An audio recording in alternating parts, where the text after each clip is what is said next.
eu comecei na área de tecnologia mesmo com 14, né? Quando eu tinha 14 anos de idade, comecei a trabalhar com programação já.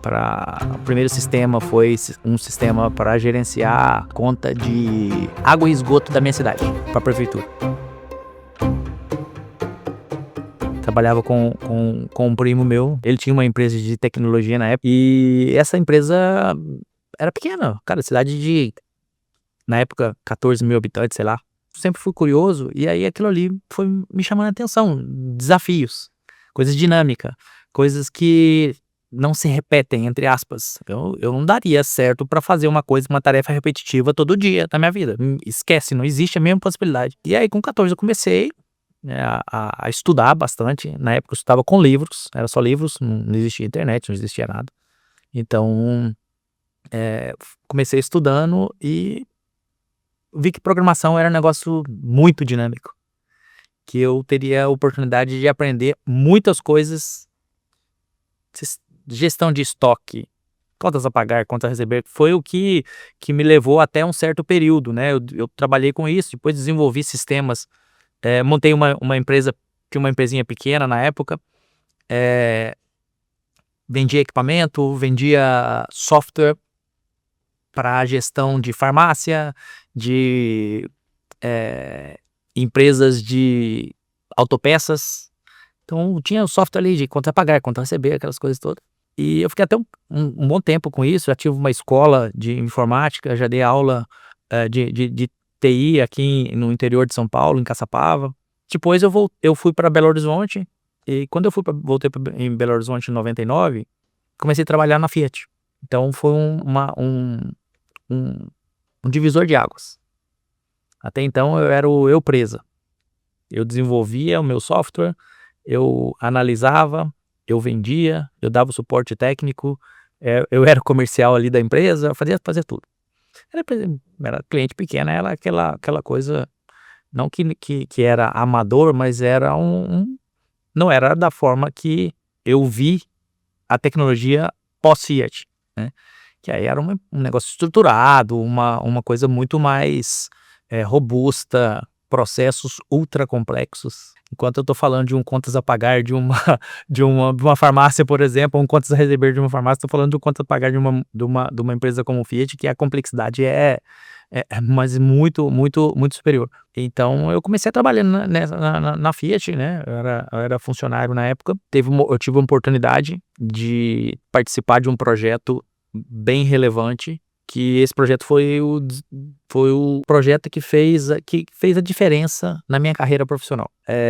Foi o meu divisor de águas, porque era um projeto de uma linha nova de produção de motores, onde eu tinha muito conhecimento daquilo, porque eu estudei, eu trabalhei bastante dentro do grupo, né, para entender aquela lógica de como é que funcionava tudo. Depois eu saí da Fiat, eu fiquei 3 anos nesse projeto, saí da Fiat, montei uma empresa e continuei prestando serviço para a Fiat com a minha empresa. E aí eu fiquei um período de 7, 8 anos mais ou menos, com uma empresa minha, já com funcionários, já aí era uma empresa de tecnologia mais direcionada para a parte de manufatura, automação industrial e tudo mais. E eu tive uma oferta, que é a Reply hoje, é a empresa a qual eu sou Country Manager hoje aqui no Brasil. Eu tive uma oferta da Reply, e acabei vendendo a empresa. Eu tinha um sócio na época, a gente tinha um sócio, e nós vendemos a empresa para a Reply. E na Reply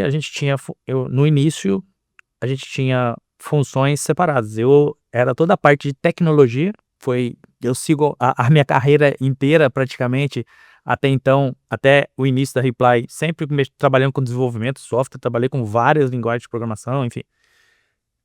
E depois, chegou um ponto na Reply que agora eu preciso ser mais estratégico do lado da tecnologia.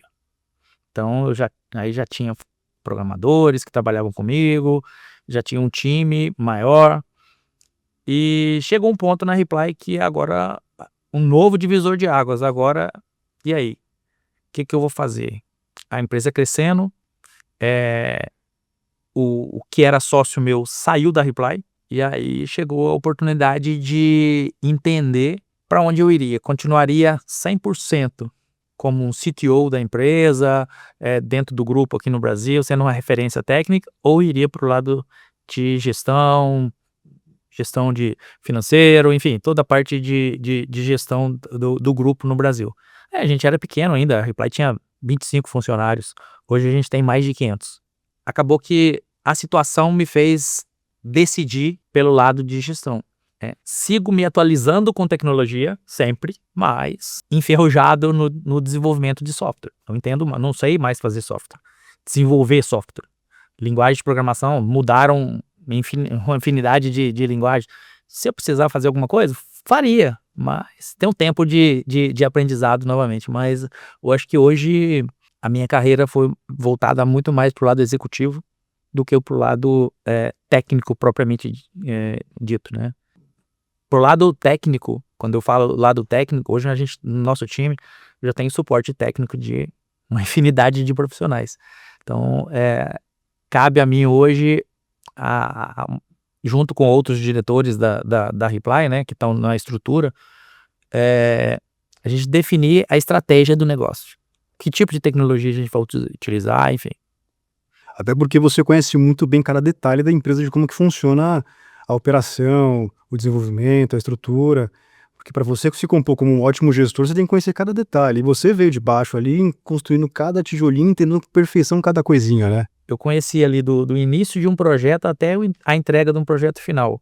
A partir do momento que eu virei para a área de gestão, para a área mais executiva, eu não tinha experiência no início, eu não tinha experiência em RH, não tinha experiência em financeiro, não tinha experiência em marketing. Cara, eu sou da área técnica.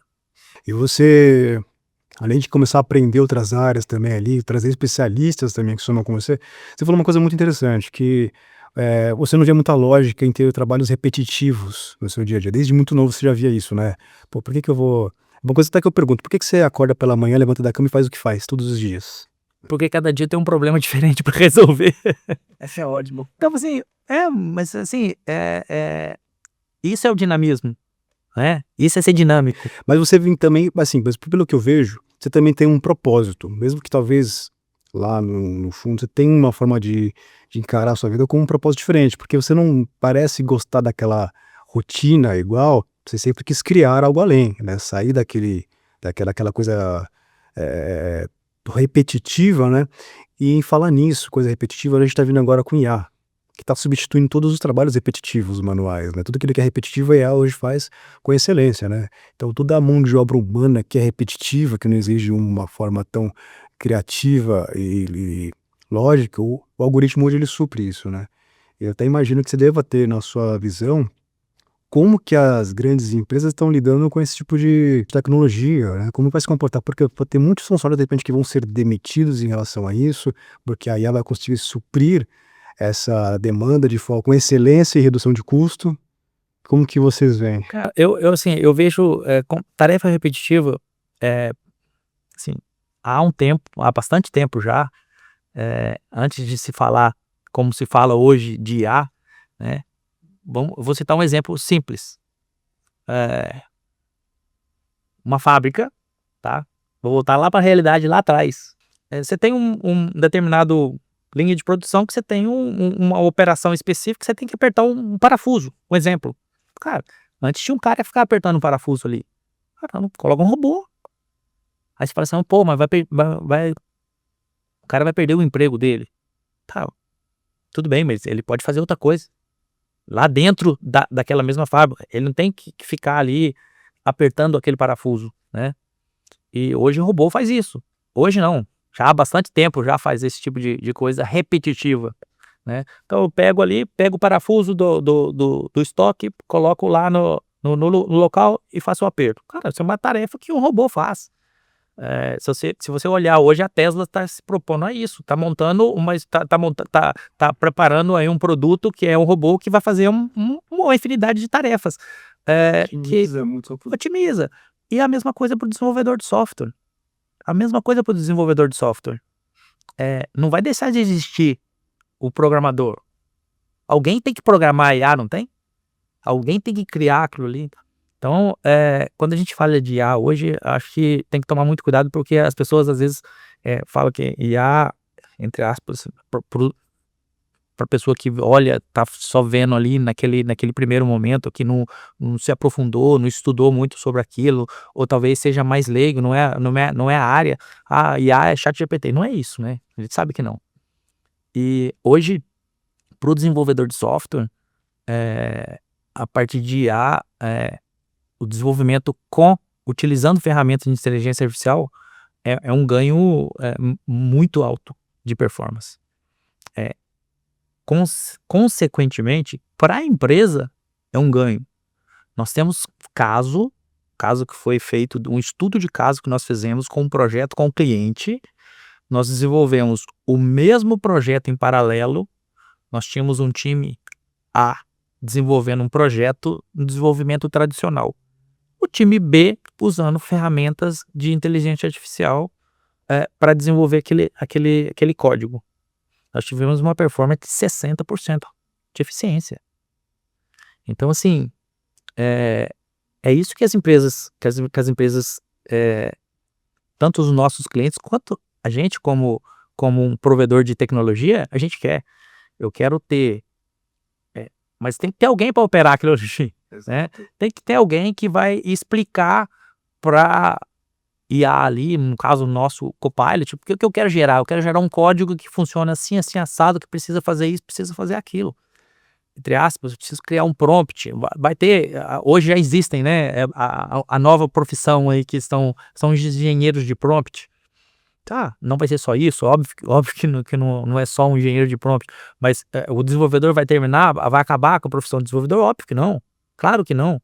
Acabar com aquele desenvolvedor que não se atualizar, que não queria se interessar, né? É justamente isso. É isso que eu tento falar com o pessoal nosso. Às vezes, nós temos processos que podem ser melhorados. Eu posso inovar, jogar inovação ali em cima daquele processo, melhoria contínua, porque não... E usar ferramentas para automatizar, para fazer de uma forma diferente, e usar o potencial daquelas pessoas que executam naquele processo X ali, para fazer outra coisa. Eu não quero que uma pessoa do meu departamento financeiro, por exemplo, tenha ali um ERP na mão, que pega uma nota fiscal, registra a nota fiscal ali e fica lançando aquela informação. Não, eu quero pegar aquela nota direto da Secretaria da Fazenda, puxar aquela nota direto no sistema, a pessoa vai simplesmente olhar a classificação, se está tudo ok, e dar um aceite. Quanto tempo que eu tô aproveitando ali? Aquela pessoa ali pode fazer outra coisa muito mais estratégica. Eu acho que é esse que é o ponto. A gente tem que diminuir rotinas operacionais, liberando as pessoas de funções operacionais, de atividades operacionais, para que essas pessoas possam ser mais estratégicas. Para se tornar até o seu lado humano co-criador, né? Justamente. Isso é cultura, que a gente cria cultura na empresa dessa forma. Tem uma história. Na Grécia Antiga, cada cidadão tinha uma média de 13 escravos, 13 servos, né? E esses servos faziam tudo para eles, dentro de casa, cuidavam, limpavam, passavam, faziam suas coisas ali dentro. Restava para os seus senhores o quê, naquela época? Eles não precisavam fazer mais nada. Eles não precisavam cozinhar, passar, ter seus trabalhos repetitivos no dia a dia. Não que eu seja de acordo com escravidão nem servidão. Mas essa analogia, ela traz um cenário da qual aqueles senhores, como não precisavam fazer trabalhos repetitivos, foi onde a Grécia Antiga começou a desenvolver as suas maiores criações, a arquitetura, a filosofia, a arte, cultura, os maiores pensadores. Então a gente olha isso como base na história, obviamente que de uma forma ruim, muito ruim, mas a gente trazendo para um cenário de hoje, como a IA sendo de repente esse servo, da qual a gente vai nos colocar hoje como um co-criador de coisas maiores e deixando de coisas repetitivas, é uma coisa incrível, ideal, né? Então eu imagino que vai ser um momento de dar um salto gigantesco para um futuro que eu não consigo nem calcular, né? E eu acho que se todas as pessoas olhassem, principalmente aqueles que estão no trabalho hoje com medo e receio, eu acho que eles precisam entender um pouco desse lado que é o que você está falando, né? De olhar para ela como uma aliada, que agora vai deixar você com mais tempo para poder criar de verdade, né? Para você ser um criador, usar sua mente e ser o seu lado humano em essência, né? Eu acho que a gente ainda tá apenas no começo, né? A gente tá apenas no começo. E olha que esse começo começou muito quente já. Começou muito quente. Então, hoje Pelo menos eu assim, tento acompanhar um mínimo que seja, porque é impossível acompanhar tudo que sai hoje de ferramenta, de inteligência artificial. É uma coisa surreal, é surreal. Pois é, eu até estava vendo que, pô, cada dia sai uma IA nova, cada dia sai uma ferramenta mais incrível que a outra, isso já é fato, né, já é fato que a IA veio para ficar, revolucionar e otimizar muitas coisas ali. Uma das coisas que eu mais até gosto de conversar é as questões éticas, as questões morais, essa questão da cocriação, porque como a tecnologia ela é incrível, isso é um fato. Agora, o tanto que a gente consegue se desenvolver em cima delas, né? O tanto que a gente consegue aplicar de fato como solução e processos. eh, vocês conseguem hoje, vocês têm uma visão específica de tecnologia ou vocês visam mais a solução, o processo? Vocês têm umas teses voltadas para isso? Como que vocês encaram isso no futuro? Cara, na realidade, assim, hoje dentro em termos de tecnologia de IA, assim, cada grande player tá querendo o seu filão no mercado. Isso é fato, né. A gente Facebook, Google, OpenAI, Nvidia com seus chips alimentando todo mundo. Os grandes players hoje, eles querem a fatia do mercado deles, né, ou seja, quer dominar aí a IA. Acho um pouco difícil acontecer isso, ter um player, por exemplo, hoje qual que é o maior mecanismo de busca que tem? Google. Eu duvido muito. Hoje, talvez OpenAI seja em termos muito puxado pelo ChatGPT que trouxe essa primeira ferramenta, começou a difundir aquele velho ditado: quem chega primeiro bebe água limpa. Então, mas vieram outros, estão vindo outros. Tem outros que nem nasceram ainda e que daqui a um dia talvez vão estar. Ver aquele exemplo do DeepSeek. É um exemplo típico. O que aquilo ali fez com as ações da Nvidia caíram um exagero, porque a Nvidia sabe se é verdade, se não é. Sim, Só especulação. Foi muita especulação de mercado, tal. Enfim, mas talvez o grande player ainda nem surgiu, né? Nem nasceu. Então a gente pode estar para conhecer um grande player a qualquer momento. Assim, a cada dia sai uma uma ferramenta interessante. Esses dias, eu usei uma ferramenta chamada Manus, espetáculo, para análise de mercado, análise de marketing. Análise de mercado, faz uma pancada de análises praticamente autônoma quase, é uma coisa surreal. Chega a ser, parece bruxaria até, né? É muito interessante. Analisando um segmento muito específico, aqui na cidade de São Paulo. Cara, começou a analisar público, analisar consumo, analisar, enfim. É uma coisa surreal e um relatório bem consistente. Nós existimos há mais de 300 mil anos. Quando eu falo nós, os últimos hominídeos, né? Acho que o total são 21 hominídeos que foram ramificando até chegar no Homo sapiens sapiens, que tem mais ou menos 300 mil anos. Só que há 300 mil anos nós não éramos tão diferentes dos primatas, né? Nós éramos caçadores-coletores. Precisou de 190 mil anos para deixarmos de ser caçador-coletor para se tornar agricultor. Depois disso, foram mais 10 mil anos para chegarmos na civilização moderna. Depois mais 200 até a energia atômica e mais 50 até o primeiro computador. A gente percebe que é um crescimento exponencial, né? Quanto uma nova tecnologia surge, mais rápido esse crescimento fica, exponencialmente, né? Como é que vocês imaginam que será o futuro até 2030? Eu não vou nem perguntar 2100, porque acho que isso aí Cara, é uma pergunta difícil, hein? A pergunta milhão. Mas, assim, hoje é meio que assustador a velocidade com que sai uma tecnologia, que é lançado alguma coisa. É muito. Eu, pelo menos, eu posso falar um pouco que acompanhei bastante, porque comecei lá atrás com aquele computador que tinha 64K de memória. Cara, nem uma calculadora tem isso mais, cara. Você pega um HP que tem muito mais que isso. Quem usa HP mais? Assim, então assim, a evolução até de 5 anos, até 10 anos atrás, foi uma. De 10 anos pra cá, a curva de crescimento foi surreal. E assim, da forma como tá hoje, crescendo, eu acho que a gente, daqui uns dias, a gente tá com assistente virtual, um robô em casa para fazer algumas atividades, você vai ter carro autônomo rodando. Cara, eu acredito que drones aí já tem, acho que se não me engano a Embraer tem um projeto já de um drone tripulado. Então assim, imagina o filme dos Jetsons e tal, aquela coisa, e não é, nós estamos falando de 5 anos para frente. Se a evolução que tá tendo hoje de 5 anos para trás, tem certeza que vai ser 2, 3 vezes maior do que os últimos 5 anos. Não tem dúvida nenhuma. E além disso, também tem a questão, bom, tem várias tecnologias, né? A IoT, que eu imagino que vai conectar tudo isso daí, vai começar a coletar dados. Porque a gente tá falando, até então a gente falou muito de software, né? Muito de software. AI ali que tal, que usa, enfim, as várias LLMs da vida e tudo mais, mas a quantidade de hardware que vai estar conectado nisso, né?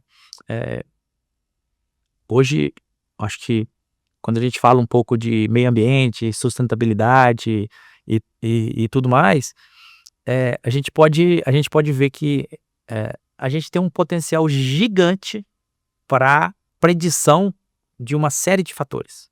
Não tem dúvida nenhuma. Não tem dúvida nenhuma. Com equipamentos. Vamos pegar um exemplo mais simples. Antigamente, radar de estrada, radar de carro, era aquela caixa grande com uma pancada de equipamento, não sei o quê. Puxa, cara, hoje é uma câmera, praticamente, a câmera já faz tudo. Então, assim, a evolução do hardware, antigamente, um marca-passo, cara, era um negócio gigante. Hoje, do tamanho de um grão de arroz. Você falando com a informação que é muito pertinente, né, que eu gosto muito de conversar com as pessoas, é o seguinte: tem muitas coisas acontecendo no planeta, muitos acreditam que é só teoria, especulação, mas os fatos que a ciência traz é bem impactante e assustador, né? Da Revolução Industrial para cá, que nos últimos 200 anos o homem criou mais de 100 mil substâncias químicas, totalmente nocivas para o corpo e para o planeta. Por exemplo, o CO8 já é encontrado em mais de 99,9% dos seres vivos do planeta. Cara, até o urso polar já encontraram CO8 no sangue desse bicho. Do urso polar, das focas, dos pinguins. A gente encontra microplásticos até em recém-nascidos, né? É bem bizarro. Eu li uma reportagem sobre isso há um tempo atrás. É bizarro, né, quando a gente começa a ver essas coisas, porque a gente começou num processo industrial que não foi muito estudado, calculado, ou na verdade não sabiam. Só criou, às vezes não tinham talvez tanta consciência do que aquilo impactava, às vezes não tinham tanto entendimento, ou às vezes alguns apenas ignoraram as questões de risco que aquele material poderia expor ao planeta e à humanidade, né? Qual a sua visão da inovação como forma de regeneração do planeta, como uma aliada da sustentabilidade? Eu sei que é um assunto difícil, mas como que você olha dessa forma, de repente de uma forma que você pensa de uma forma mais coerente com o planeta, né? Que, pô, eu vou criar agora não só pensando no lucro, mas agora de repente na forma de perpetuação. Porque, por exemplo, na Revolução Industrial para cá, nós já emitimos mais de 2.400 bilhões de toneladas de CO2 na atmosfera. A meta, o limite do planeta suporta é 300 bilhões de toneladas. A gente emite 40 bilhões por ano. Se a gente continuar nesse ritmo, em 2030 a gente atinge já o limite, né?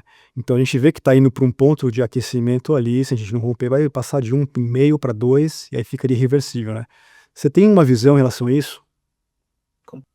Hoje já existem tecnologias para remoção de CO2 da atmosfera. Talvez ainda não seja aquela escala exagerada, mas existe tecnologia para isso. Quando a gente fala de inovação, cara, inovação sem propósito não é nada, né? Então a gente precisa ter um propósito para aquilo ali. E eu acho que a tecnologia hoje te permite. Eu até bastante tempo atrás era meio incrédulo com a questão de mudança climática. Cara, na boa, eu tenho que registrar isso porque era verdade. Eu falei assim, pô, isso aí é conversa de marqueteiro ali que quer vender, que tá não sei o quê, esses grupos de ambientalista, aquela coisa toda. Mas, cara, antigamente a gente tinha as estações do ano muito bem definidas. Hoje já não é a mesma coisa. Antigamente a gente tinha eh, uma série de fatores que hoje não acontecem, que estão acontecendo, sei lá, aqui no Brasil a gente sempre teve algum problema de enchente, sempre teve, mas com a frequência que vem tendo não é a mesma coisa. Eu acho que com certeza algumas mudanças estão sendo feitas e não tem dúvida nenhuma que é em função da interferência humana. Não tem dúvida nenhuma mais disso, né, até então. Hoje eu li um artigo interessante que fala, era uma pesquisa da Ernst Young, de acho que tem 2 anos mais ou menos, que 10% da energia consumida no planeta é de data center e rede de computador. 10% da energia consumida no planeta. Uau. Então, assim, é uma coisa surreal. Eu acho que é muita coisa se a gente pensar 10% da energia pra coisa. Eu acho que e aí já vem outras políticas, outros incentivos de governo, que não é o caso nosso, infelizmente não é o caso nosso, mas para geração de energia limpa. Energia eólica, o Brasil tem um potencial do caramba de energia eólica, de geração de energia. Eu acho não, tenho certeza que o Brasil hoje é o maior país de produção de energia limpa do mundo. Eu acho que não tem outro, sim, não sou especialista nisso, mas nós temos hidrelétrica, energia super limpa, tem energia eólica, energia solar, nós temos um mundo de terra que pode ser utilizado como parque de fazendas de energia fotovoltaica. Sim, é um modo de compensar essas coisas. No entanto, que tem muita empresa do exterior que compra crédito de carbono aqui no Brasil. Verdade mesmo. Muita empresa que compra. E tem esse modelo da energia aberta, né? O modelo de energia que você pode comprar dali, vende daqui. Eu coloco na minha.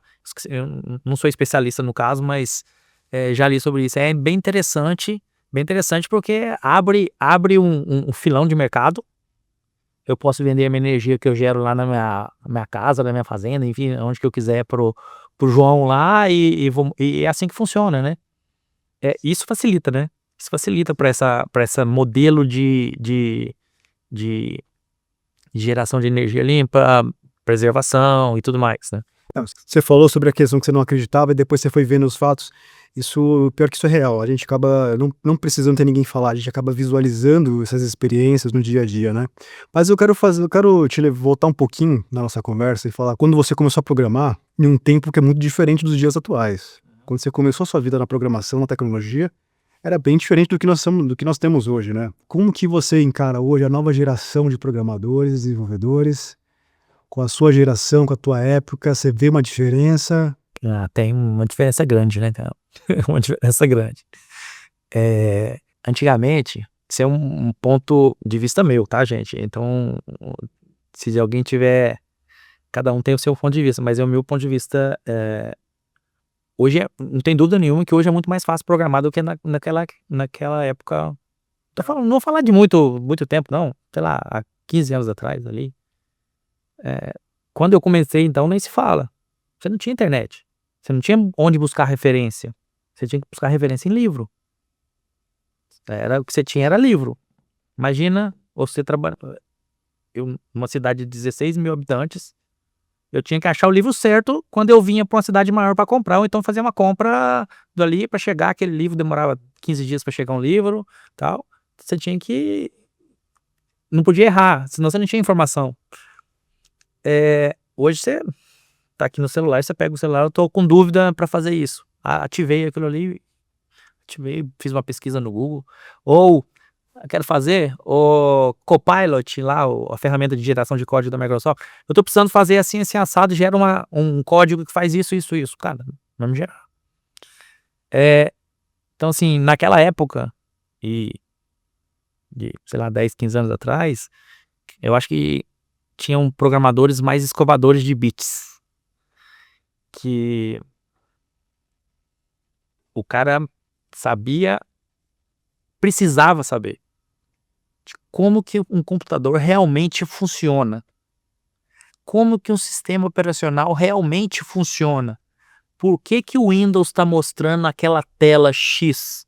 Porque ele tem um comando por trás que faz isso, faz isso, faz isso, faz isso. Isso é o escovador de bit. Hoje é um Lego. Eu pego aqui, ponto. Coloco ali, tal. Hoje, quando a gente fala de programação, tem ferramentas de programação no code ou low code. Você não tem que codificar nada. Hoje, com essas ferramentas de programação low code, no code, por exemplo, o cara não codifica nada. Monta. Eu preciso fazer uma tela de cadastro de cliente. O que eu preciso para uma tela de cadastro de cliente?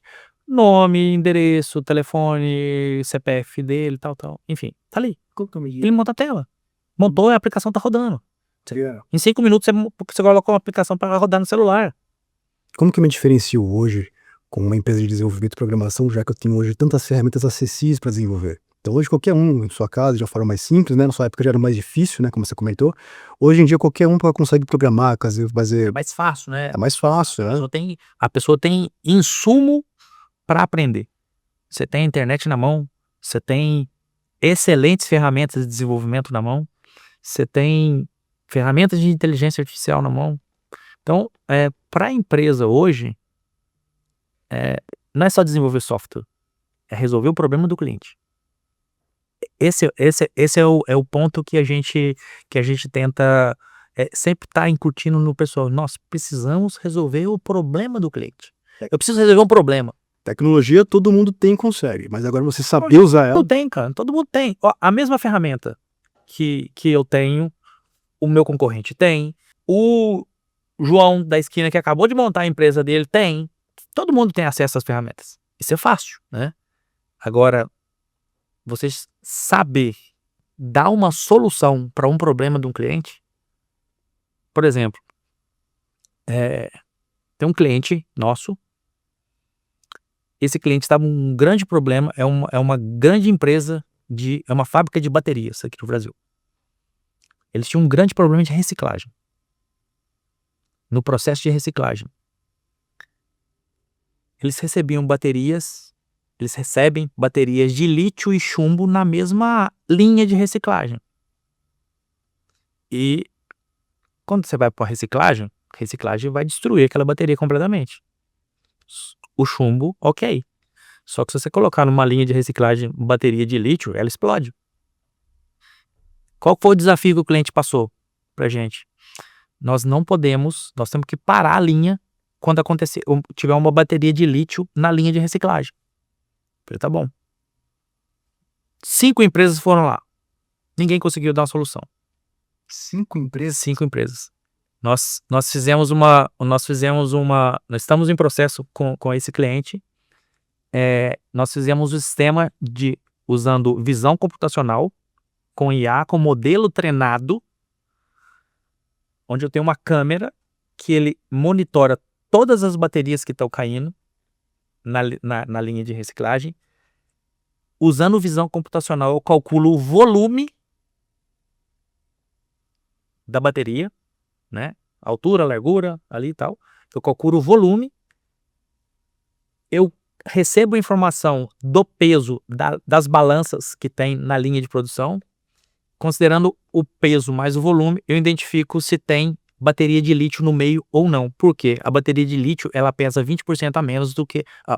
80% a menos do que a bateria de chumbo.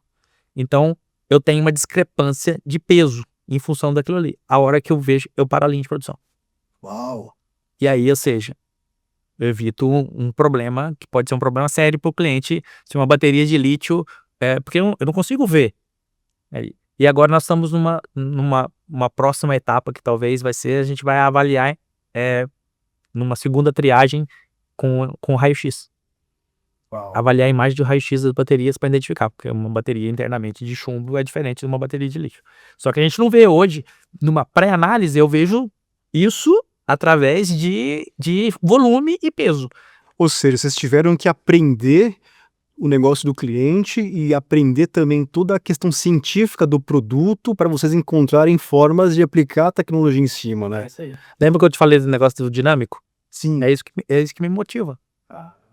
Isso, cara, isso é... É isso que me motiva, cara. Eu hoje estou fazendo isso. Amanhã eu tô lá no hospital fazendo uma operação via robô, remotamente usando uma rede 5G a 10 mil quilômetros de distância, cara. Que sensacional isso. Entendeu? Então, assim, é esse tipo de coisa que é interessante. No meu ponto de vista, eu gosto de tecnologia por isso. Você acaba mudando para melhor a vida das pessoas, da sociedade, do mundo, né? Você tá, na verdade, você tem um propósito ali que você tá dentro de você, que você fala, cara... inovação sem propósito não é inovação, cara. Pois é, porque você imagina se você acordasse todos os dias e tivesse que fazer a mesma programação igual todos os dias. Não dá. Você fica louco. Não dá. Aí quem tem que fazer isso é o software que eu desenvolvi, ele tem que fazer repetitivo, ele tem que ser repetitivo, não eu. Entendeu? Ele tem que ser repetitivo. Sensacional. O software tem que ir lá, eu vou ler um arquivo todo dia aqui, pegar aquele arquivo, registrar as informações do banco e emitir e liberar o pagamento. O meu software tem que fazer isso, ele tem que fazer todo dia isso aqui. Isso é sensacional. E ele não pode errar, ele tem que ser todo dia, fica naquele processo. E eu, como, entre aspas, o cara da inovação, né, como o fornecedor para aquele meu cliente, eu tenho que avaliar onde eu posso melhorar esse processo do meu cliente aqui que está lendo um negócio todo dia. De repente eu posso ler esse arquivo e já mandar direto pro banco sem processar aqui. O banco vai processar lá enfim, tô confabulando aqui de possibilidades, né? Então... É porque eu imagino você fazendo uma imersão dentro de cada um desses setores, porque já são vários setores que vocês atendem, já atenderam. Financeiro, energia, saúde, manufatura, logística, tudo. E aí olha que interessante, me fala se isso faz sentido ou não. Quanto mais setores vocês vão atendendo, mais vai ampliando a gama de conhecimento, entendimento e soluções de vocês. Né? Pra chegar num tempo é igual uma IA, você vai enriquecendo ela, né? E justamente o know-how e o conhecimento de vocês. Acredito que vai aumentando e vocês vão tendo praticamente toda uma ideia de ecossistema que pode estar em torno dessas tecnologias, aprimorando elas cada vez mais, né?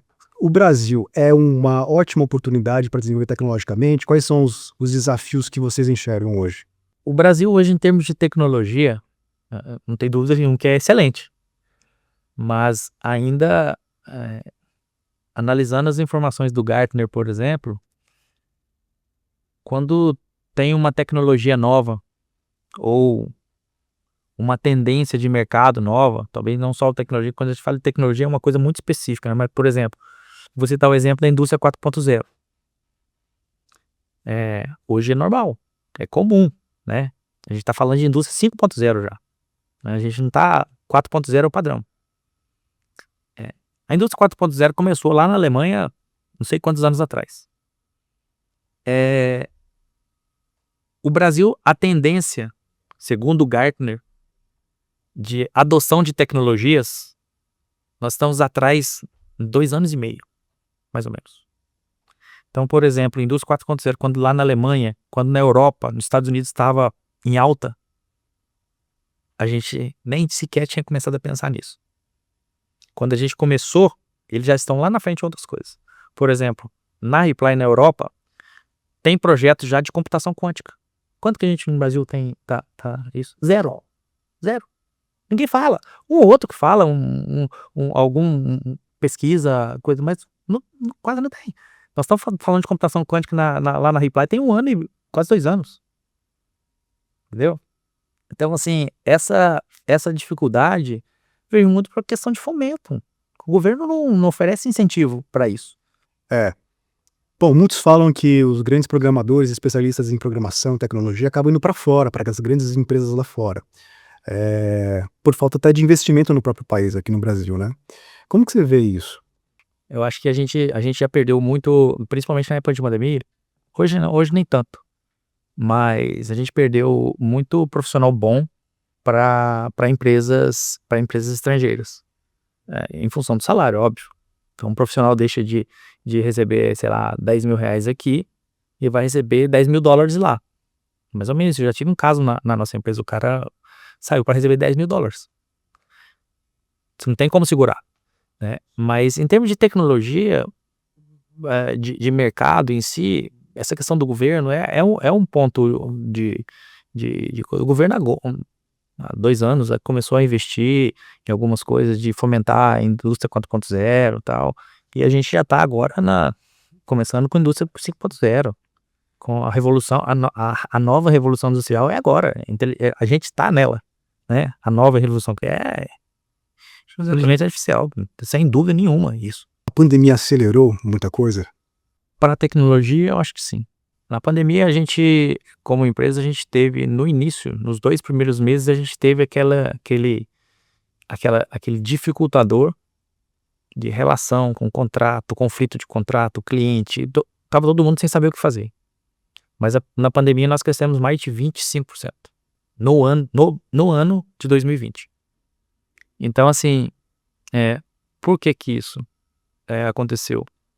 Porque da mesma forma que agências de marketing, mídia digital bombaram na pandemia, e-commerce bombou na pandemia, porque todo mundo precisava sair pro digital. E eu imagino que até acelerou algumas empresas que já deveriam ter investido em tecnologia há muito tempo e ficou segurando. Mas muitas empresas, elas começaram a investir pesado em tecnologia. No entanto que isso gerou um reflexo no futuro. No futuro, assim, que eu falo, se a gente pegar 2020, 2021 ali, aquele período maior, em 2023 aconteceu um fato bem interessante, em função do que as empresas fizeram no passado. Porque todo mundo quis, eu preciso sair para o digital, preciso montar o meu site, meu aplicativo, o banco começou a estruturar para redução de agência e tudo mais. Não estou falando nesse caso específico de banco, mas em 2023 gerou o grande boom da segurança, cybersecurity. Aí era brecha de segurança, quantidade de invasão que teve. Se você olhar, avaliar, Gartner mesmo, você consegue avaliar bem esse ponto, que 2023 começou um boom de segurança da informação. Todo mundo colocou a informação em cima, na nuvem. Todo mundo subiu para cloud, todo mundo saiu para a internet, colocou seu aplicativo, colocou seu site, enfim, saiu para o digital e esqueceu da segurança. Olha que loucura. E aí começou ataque, invasão, acessos. Você vê que se você olha aí, um banco famoso aí agora, recentemente, semana passada, retrasada, teve um vazamento de informação. Sim. Né? Então, Mercado Livre, há um tempo atrás, teve um leak, um vazamento gigante de informação. Assim, sempre vai ter, é o modelo. Nós, sociedade, optou por isso, mas tem os seus riscos de segurança, privacidade. Até um dos maiores medos da chegada da computação quântica é uma dessas, né? Porque a computação quântica em mãos erradas acabou, né? Não tem mais segurança, porque ele vai quebrar qualquer coisa. Dentro do grupo nosso, nós temos uma empresa só para gestão de segurança. Monitoramento, teste de penetração e tudo mais. Nós falamos da pandemia, que acelerou muita coisa, de empresas que não tinham investido em tecnologia, infraestrutura, e aí precisou se readaptar em cima da hora, né? Se a gente começar a olhar, até a gente falou de sustentabilidade, tem várias índices de predições que possam acontecer mais pandemias do que já aconteceu. Pandemias, epidemias, entre outros colapsos, tanto naturais quanto sociais também, né? Isso deve servir como um alerta, imagino, para as empresas começarem a se prevenirem, né? E se desenvolver mais tecnologicamente para não ter que esperar em cima da hora, né? Hoje, assim, voltando lá na inteligência artificial de novo, né? Inteligência artificial, mais dados, o volume de dados que a gente tem, monitoramento, sensores para tudo quanto é lado aí que pode surgir. Prevendo. Eu consigo gerar dados, processar aqueles dados ali e ter insights super importantes em relação à predição de informação. Por exemplo, desmatamento, queimada, enchente e por aí vai. doença, até onde modelos matemáticos ultra complexos para análise de DNA, análise de não sei o quê. Por exemplo, eu vi um caso essa semana passada de e eu fiz o teste, tá? Eu fiz o teste. Eu vi uma reportagem onde tinha uma radiografia e o cara falando sobre que ele não conseguiria avaliar tão bem a pessoa que estava com pneumonia bilateral. E jogou na ferramenta, a ferramenta mostrou o ponto da pneumonia. Até então, hoje já tem para análise de câncer de mama e tudo mais. Eu falei assim, beleza. Peguei aquela mesma radiografia, com print da tela, joguei no ChatGPT. Falei, você como um médico pneumologista, avalie essa radiografia de modo detalhado. Eu falei, montei um promptzinho bem bacaninha ali, me dá a sua opção de diagnóstico. Ele não falou que era uma pneumonia, mas falou assim que estava com uma pleurite bilateral, ou seja, o ChatGPT já chegou com um negócio bem, olhando uma imagem de um print de tela que eu fiz. Quase um diagnóstico. Tinha um pleurite, tinha alguma coisa errada, e já me mostrou, né? Então assim, quando a gente avalia isso, cara, imagina o que tem por vir. O que vai vir? Daqui uns dias eu tô fazendo uma tomografia, vou fazer uma tomografia, o resultado já vai sair ali na hora. Não vou ficar 10 dias pro médico fazer o diagnóstico ali, pra fazer o laudo de... Pô, vai sair ali, cara. Vai otimizar muito a questão da saúde. Não tem dúvida nenhuma. Não tem dúvida nenhuma. E aí, enfim, como diz, o céu é o limite nesse caso, cara. Eu acho que quando você me perguntou da de 2030, sei lá, acho que eu não conseguiria responder de forma precisa, é impossível, né? Não tem jeito. Mas eu acho que na área de saúde vai ser uma coisa surreal. Não tem dúvida nenhuma. Questão de ambiental vai ser bem interessante. Enfim, os grandes players estão aí. Estão brigando, estão comprando o mundo para investir e para sair na frente. Esse aqui é meu ponto de vista.